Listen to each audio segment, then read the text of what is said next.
Bonjour et bienvenue dans cette nouvelle vidéo. Aujourd'hui, on va parler de 7 secrets de scénaristes qui sont souvent méconnus des romanciers et des romancières alors qu'ils sont vraiment très intéressants pour rendre un roman captivant.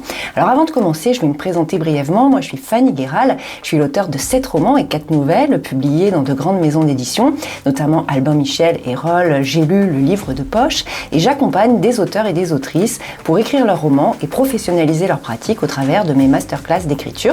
Parallèlement à ça, je suis également gestalt thérapeute. La gestalt thérapie, c'est un courant de psychothérapie après avoir été médecin pendant une dizaine d'années. Et donc, cette particularité, ce métier-là, colore mes accompagnements à l'écriture. Et donc, aujourd'hui, je vous disais qu'on va parler de scénario et c'est pas dans le but d'écrire le scénario d'un film, ni pour plaquer un canevas de blockbuster américain sur votre roman, mais c'est simplement parce que les scénaristes ont des idées remarquables en matière de maniement du suspense et de la tension narrative. Certains manuels de scénaristes, français ou bien américains, notamment non traduits, certains sont de vraies pépites. Souvent, les scénaristes sont moins timorés, moins nuancés que les écrivains lorsqu'ils donnent des conseils d'écriture parce qu'ils ont des principes qu'ils appliquent à la lettre. Et je vais vous montrer comment on peut exploiter finement 7 de ces conseils lorsqu'on veut écrire un roman. Alors, le premier réflexe qu'ont tous les scénaristes, c'est le fait de penser en termes de scènes et non de chapitres. Un film, c'est une succession de scènes. Une scène, c'est la plus petite unité du récit, c'est la brique du récit, on pourrait dire, et chacune des scènes est définie par une unité d'action, de temps et de lieu. Par exemple, si on se place dans un roman, on peut avoir dans un chapitre une première scène avec un personnage qui est à son domicile et qui se lève, qui va prendre son petit déjeuner. Là, il a une conversation avec ses proches, donc ça définira une première scène. Vous voyez, une unité d'action, de temps et de lieu. Là-dessus, notre personnage va aller prendre le bus, donc on a une transition entre deux scènes, et puis ensuite, il arrive sur son lieu de travail et il va discuter avec ses collègues, il va se mettre à exercer son métier et on aura là une deuxième scène au sein du même chapitre. Et ce qu'il faut savoir, c'est que les scénaristes ont bien en tête que chaque scène doit avoir une fonction. Dans un récit, les fonctions possibles d'une scène, il y en a 3. Ça peut être faire avancer l'intrigue, faire évoluer une relation entre deux personnages ou bien encore montrer une facette de la psychologie d'un personnage. Et ça peut être un mélange de ces 3 fonctions-là. Ce que vous pouvez remarquer ici, c'est que je ne dis pas donner des informations. Par exemple, donner des informations sur l'univers du roman, sur le passé d'un personnage ou sur son métier, parce que ça, donner des informations uniquement, ce serait ce qu'on appelle de l'exposition pure, et c'est quelque chose qu'il faut vraiment se garder de faire dans un manuscrit. L'exposition pure, ça sort votre lectorat du récit, et donc, alors ça veut pas dire qu'il faut s'en priver, hein, on a le droit d'exposer, ça va même être nécessaire, il va falloir fournir des informations, mais il faut essayer déjà de le faire de manière détournée, c'est-à-dire en utilisant ce qu'on appelle des prétextes narratifs, et puis aussi il faut émailler le récit de moments d'exposition qu'on intercale entre des dialogues et de l'action par exemple, et donc on aura une scène qui pourra contenir une délivrance d'informations, mais il n'y aura pas que ça, il y aura forcément une ou plusieurs des 3 autres fonctions que je vous ai données précédemment. Et au passage, lorsque je parle de la fonction de faire avancer l'intrigue, eh bien il faut se dire qu'il n'y a rien de mieux dans ces cas-là, et ça les scénaristes le savent aussi, c'est un pilier de la dramaturgie, qu'il n'y a rien de mieux donc pour faire avancer l'intrigue que ce qu'on appelle les conflits narratifs. Les conflits narratifs, c'est plus large qu'un simple conflit, c'est toutes les situations qui provoquent des émotions désagréables chez votre personnage, au premier rang desquelles la frustration et l'anxiété. Donc si vous voulez faire avancer l'intrigue dans votre scène, eh bien instillez-y des conflits narratifs. Réfléchir aux scènes une à une, ça revient à regarder l'histoire comme une suite d'étapes. Et le corollaire, c'est qu'on va décomposer les différents éléments qui structurent une histoire. Je vais vous expliquer pour que ce soit plus clair. Dans une histoire dans son ensemble, à l'échelle globale, on va avoir des objectifs.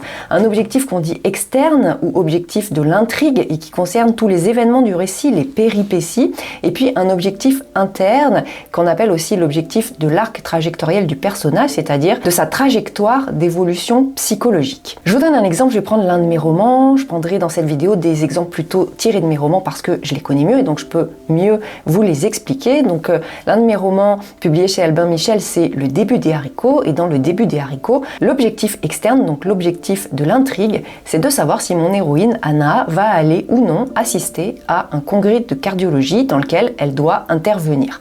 Pourquoi ? Parce qu'elle est médecin urgentiste et son père est un cardiologue très autoritaire qui lui donne en permanence des ordres, et donc comme chaque année, elle va le représenter aux États-Unis au sein d'un congrès de cardiologie, mais là, lorsqu'elle arrive aux États-Unis, elle n'est pas dans son état normal parce qu'elle a commis une erreur médicale, et au lieu de se rendre au congrès de cardiologie, elle va se réfugier dans un stage de psychothérapie de groupe sur le thème du courage. Et bien sûr, ça ne plaît pas du tout à son père. Et donc, tout au long du roman, on va se demander si elle va céder et si elle va quitter le stage de psychothérapie pour aller dans le congrès de cardiologie. Donc ça que vous voyez, c'est un objectif externe qui est relié aux événements de l'histoire. Mais en parallèle de cet objectif externe-là, on a un objectif interne, l'objectif psychologique de transformation du personnage, c'est de savoir si Anna va enfin avoir le courage de s'opposer à son père, de lui dire non, de choisir de vivre sa vie pour elle-même et d'écouter ses propres besoins.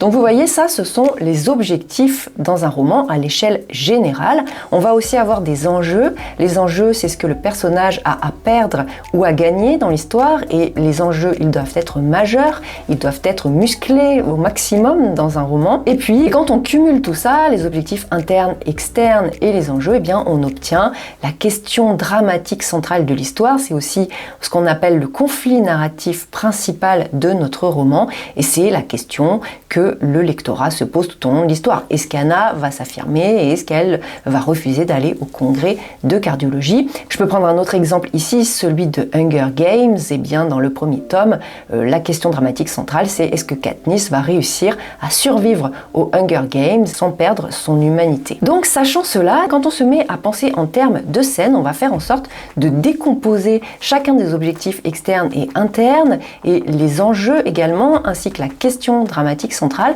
On va décomposer tout ça en petites briques et on va les instiller dans chacune des scènes. Et donc, chacune des scènes aura un objectif qui est un sous-objectif de l'histoire, des enjeux intermédiaires et des conflits narratifs locaux. Si je reprends l'exemple du début des haricots dans l'histoire, le père de mon héroïne Anna essaye de la joindre parce qu'il est en colère, elle ne décroche pas, mais au bout d'un moment, je vais avoir une scène dans laquelle elle décroche et donc je vais avoir un conflit narratif local puisque c'est une situation qui génère de la peur. Je vais avoir un sous-objectif qui est de marquer une étape, de commencer à prendre de l'assurance, et puis je vais avoir des enjeux locaux également. C'est une étape dans le processus d'affirmation d'elle-même de mon héroïne. Et quand on se met à penser de cette manière, vous verrez que c'est apaisant parce que ça nous retire l'idée qu'on devrait construire un roman d'un seul bloc, mais on voit qu'on peut progresser pas à pas, brique par brique, en ajoutant des éléments petit à petit à l'intrigue pour la faire progresser scène par scène. En littérature, on oublie parfois cette structuration primordiale. Je vous le disais, les romanciers et les romancières, contrairement aux scénaristes, ont parfois tendance à penser uniquement en chapitres au lieu de penser en scène. Et c'est dommage parce que penser en termes de scène, ça permet de jouer sur l'impact émotionnel du roman sur votre lectorat. Pour résumer, il y a un scénariste américain qui s'appelle Carl Iglesias et il nous dit « Une scène est une mini-histoire. Cela signifie qu'elle doit être structurée comme une histoire, avec un début, un milieu et une fin claire, une question dramatique, une tension croissante et un point culminant qui doit conduire le lecteur à la scène suivante. » Et on trouve aussi des choses similaires chez une romancière qui s'appelle Elizabeth George. Elle a l'image des dominos. Elle dit qu'il faut toujours imaginer que chacune de nos scènes sont des dominos qui se font tomber les uns les autres. C'est l'idée qu'il y a des liens de causalité entre chaque scène et qu'elles s'enchaînent de manière logique. Le deuxième réflexe est le suivant, les scénaristes font des ellipses. Une ellipse dans un roman, c'est un procédé narratif qui consiste à sauter volontairement un moment de l'histoire pour accélérer le récit sans tout raconter. Et c'est vrai que dans un film, les scénaristes utilisent beaucoup l'ellipse. Jamais vous ne verrez un personnage prendre une douche entière à l'écran, laisser poser son shampoing et son masque au beurre de karité. Dès que c'est pas utile à l'histoire, les scénaristes coupent, ils font la chasse au ventre mou. Et vous avez le droit, vous aussi, et c'est même fortement recommandé de ne pas vous attarder sur ce qui n'est pas utile pour votre histoire. Moi, je me souviens qu'à mes débuts, lorsque je voulais écrire, raconter la journée d'un personnage, certains passages me paraissaient fastidieux à écrire parce que j'étais réticente à faire suffisamment d'ellipses. Je cherchais à meubler pour conserver une certaine linéarité dans le récit et par peur que des interruptions gênent mon lectorat,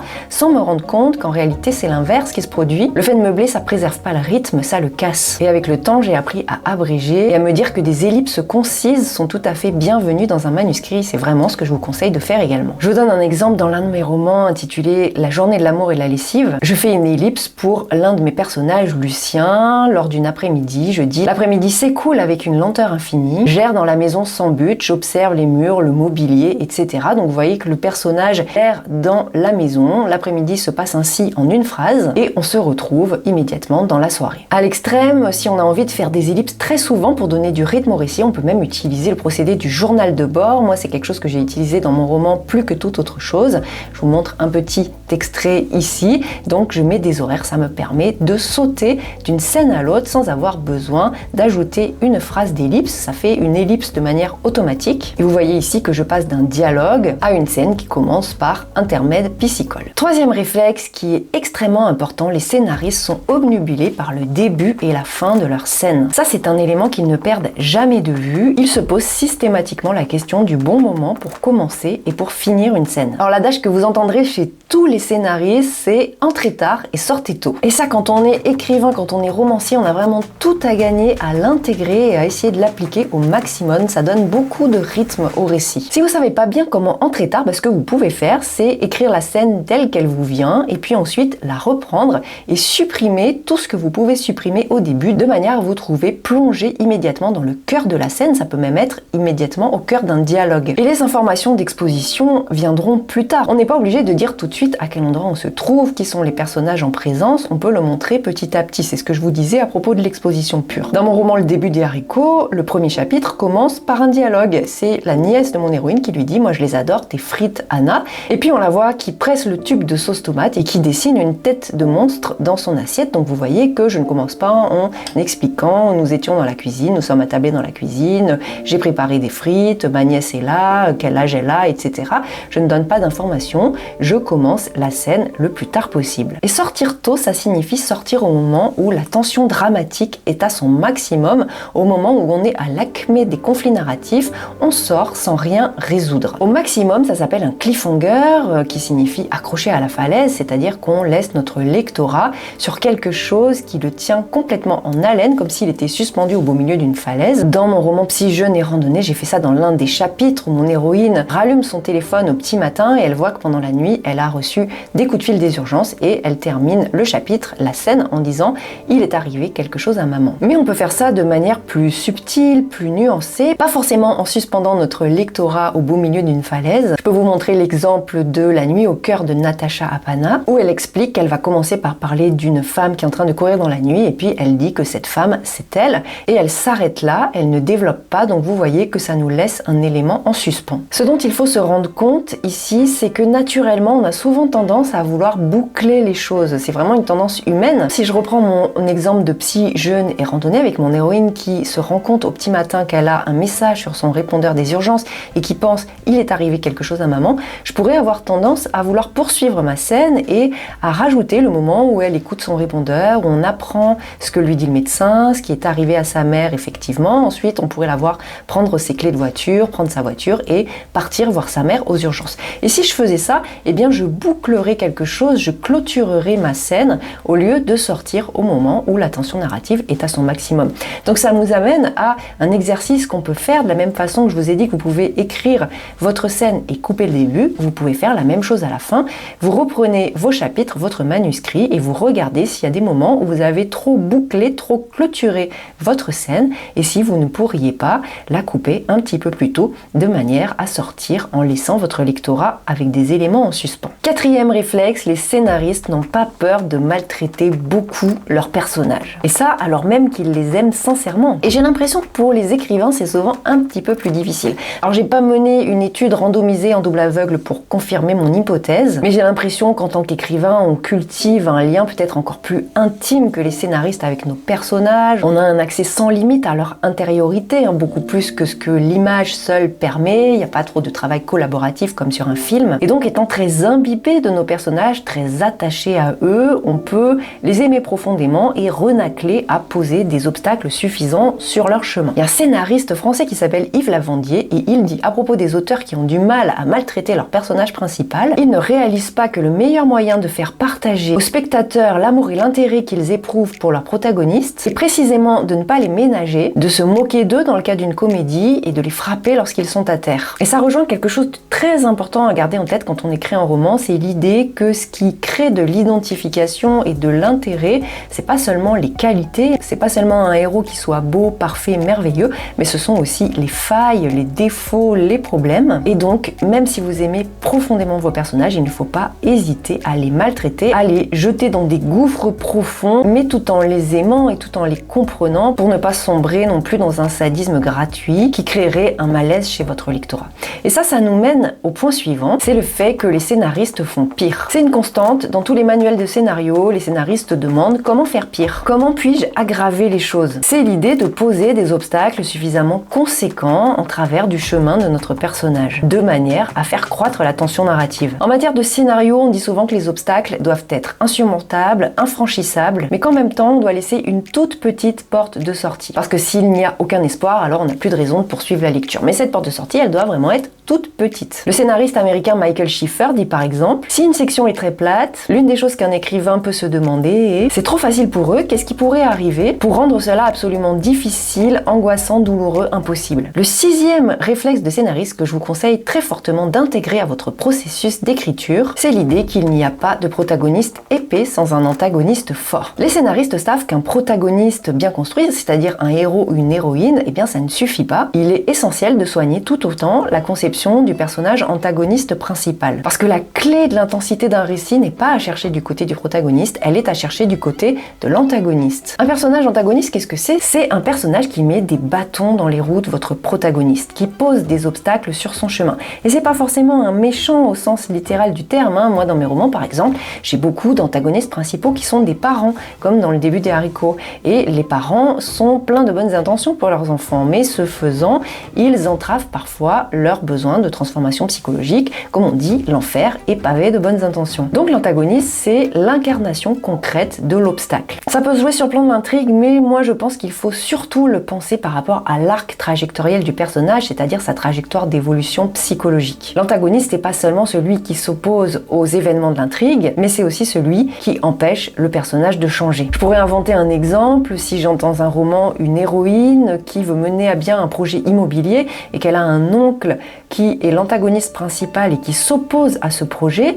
l'oncle va mettre des bâtons dans les roues de l'héroïne sur le plan de l'intrigue, des événements, donc sur le plan immobilier, mais en parallèle de ça, je vais pouvoir ajouter des éléments qui concernent l'arc trajectoriel. Par exemple, si j'ajoute le fait que cet oncle a été maltraitant avec mon héroïne dans son enfance, eh bien j'ajoute une dimension psychologique, un arc trajectoriel avec une héroïne qui va devoir cesser de se faire petite, de ne jamais contester, mais qui va devoir apprendre à s'affirmer et à devenir une adulte souveraine par exemple. Donc pour le dire simplement, plus l'antagoniste est fort, cerné, puissant, bien caractérisé, plus le protagoniste se révèle. Et plus l'adversaire est faible, plus l'histoire le sera aussi. Là je parle d'un seul antagoniste, mais bien sûr on peut en avoir plusieurs. C'est important de voir ça parce qu'il y a un écueil qui est pas rare chez les écrivains débutants, c'est carrément l'absence de personnage antagoniste. Et je suis la première à être tombée dans cet écueil-là parce que dans mon tout premier roman, La génération spontanée des grumeaux, il n'y avait pas d'antagoniste principal bien caractérisé et bien défini. Ce roman, c'est une histoire de quête et de secret de famille. Il y a quelques obstacles sur le chemin de l'héroïne, mais pas grand-chose, et surtout, il n'y a aucun personnage qui incarne des obstacles. Il n'y a pas d'antagoniste. Donc, c'est qu'un diagnostic que vous devez faire sur votre manuscrit à vous.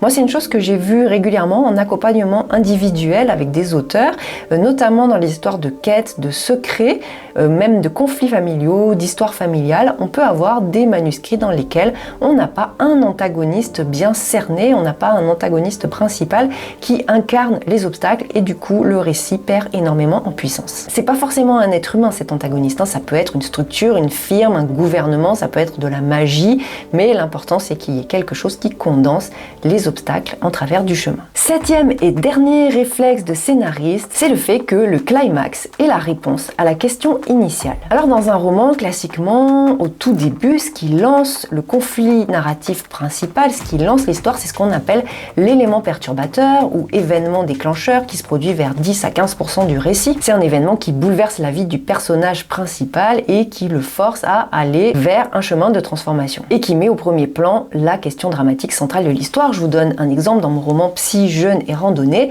Eh bien l'élément déclencheur, c'est le fait que mon héroïne Angela se voit offrir un stage de jeûne et de randonnée sur l'île de Ré alors même qu'elle n'a absolument pas envie de laisser seule sa mère dépressive. Donc elle va devoir s'en aller parce que c'est un cadeau qu'elle peut pas refuser. Je peux prendre aussi l'exemple de Harry Potter. Dans Harry Potter, c'est hyper clair, l'élément déclencheur au départ, c'est le moment où Harry reçoit la lettre d'intégration à l'école Poudlard. Et ça ouvre une question dramatique qui est, va-t-il réussir à devenir celui qu'il est appelé à être, tout en échappant au pouvoir destructeur de Voldemort. Et donc une fois que l'élément perturbateur a ouvert cette question narrative, ce conflit narratif principal, eh bien on va le suivre en fil rouge jusqu'à un point culminant du récit qu'on appelle l'acmé ou le climax qui a lieu vers 80% du livre en général. Et le climax doit constituer la réponse à la question dramatique du texte. Et c'est important parce que parfois, sans s'en rendre compte, on est à côté de la plaque et on dissocie le climax de notre événement perturbateur, c'est-à-dire qu'on ne répond pas à la question et ça donne une impression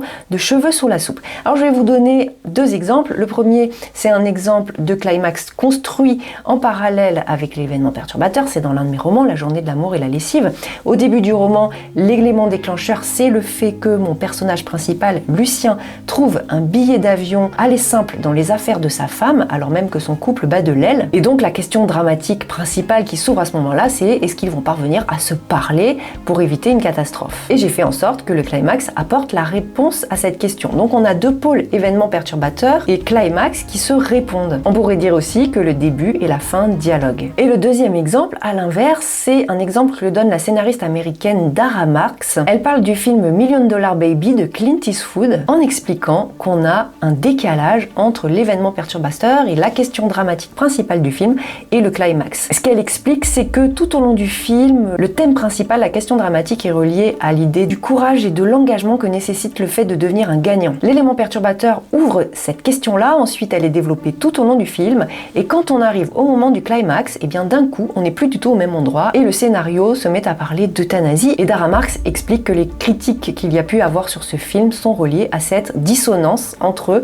l'élément perturbateur, la question dramatique, et le climax, qui ne répond pas à la question initiale. Dara Marks dit que quand un climax ne résout pas la question dramatique centrale, le scénario va sembler inachevé, et on aura l'impression que le climax est plaqué de manière artificielle sur le récit, parce qu'il amène des choses de novo qui n'ont pas été développées tout au long de l'histoire. Voilà pour ces 7 principes de scénariste, et comme je le dis souvent, l'idée ce n'est pas de les appliquer à la lettre, mais plutôt de prélever ce qui fait sens pour vous, ce qui peut vous être utile pour écrire votre roman. On arrive à la fin de cette vidéo. Si jamais vous avez envie d'aller plus loin avec l'une de mes masterclass, celle pour écrire son premier roman, il vous suffit de cliquer juste en dessous pour accéder à une promotion éphémère.